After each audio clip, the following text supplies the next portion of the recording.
participate fully in the economy. Ranking Member Warren. Thank you, Mr. Chairman, and thank you for holding today's hearing on debanking. It's a real problem, and it's something that I hope we can work on together. People need access to a banking account in order to thrive in today's economy, and the same goes for businesses. Without a banking account, you just really can't get along.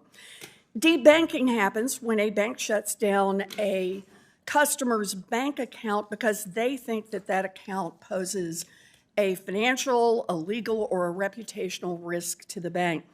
Once the bank shuts someone out, the bank may share that information with companies that get paid to maintain a do not bank list, with the result that the customer is blacklisted everywhere.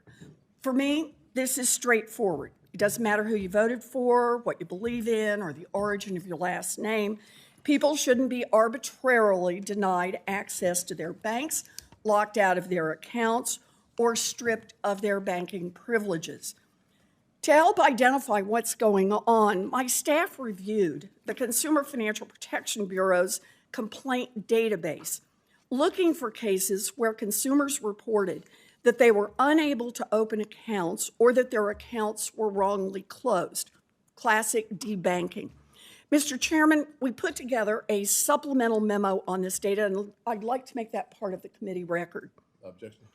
My staff identified 11,955 complaints, and that is only the people who took the time to file complaints, and only during the past 3 years.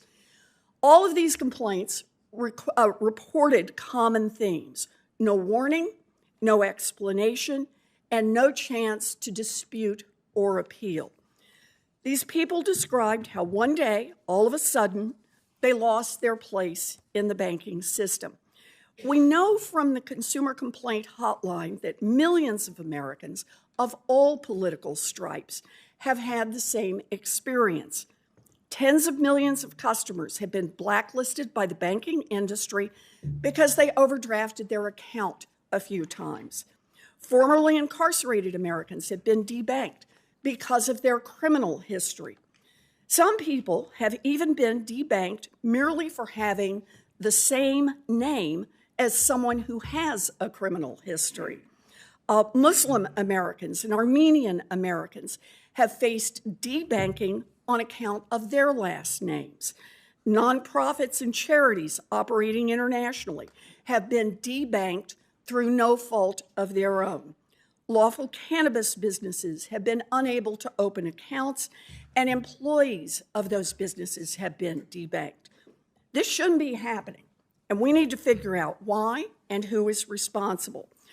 My staff did some more work here as well. They found that just 4 big banks, Bank of America, JP Morgan, Wells Fargo, and Citibank, accounted for half of all the complaints filed at the CFPB. Donald Trump was on to a real problem when he criticized Bank of America for its debanking practices. Banks may be taking shortcuts when it comes to assessing risks. Rather than investing the time and the resources to identify true criminal risks and shutting down those accounts, big banks are relying on black box algorithms and middlemen companies and shutting down accounts without doing careful due diligence. We can prevent these abuses. I know that the Consumer Financial Protection Bureau is a favorite whipping boy of the Republicans on this committee, but the CFPB is the main agency in our government that is actively working to stop unfair debanking. Let me say that again. The CFPB is the one agency that is actively working to stop unfair debanking. Right now, the agency has 5 different rules, either in place or in progress, that would help prevent debanking by addressing some of the root causes, from overdraft fee practices to religious discrimination. And the CFPB is working to hold banks accountable when they close law-abiding citizens' and businesses' accounts for no good reason. I sent a letter to President Trump today that walks through the CFPB's work, and I'd like to make that part of the committee record. Objection. I said that the CFPB is the one agency fighting back against debanking, but that may be at risk.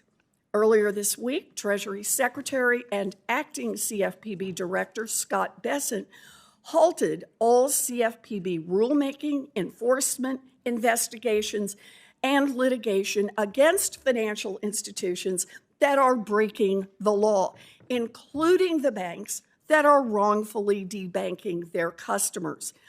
The freeze Secretary Bessent put on the CFPB means more Americans across this country will be unfairly debanked, and they will lose the one agency that is working to help them. There is additional work to be done by the Treasury Department, the Federal Reserve, the FDIC, and other regulators to issue clear anti-money laundering rules and guidance for banks to follow, which would reduce the incentive to use debanking as a form of risk management. Mr. Chairman, I'll say again, I appreciate your holding this hearing. Debanking is a real problem. I'm eager to work with you and President Trump to support the CFPB's efforts to make sure that everyone is treated fairly and that we put an end to this debanking. Thank you, ma'am. I now recognize our first witness, Mr. Nathan McCauley.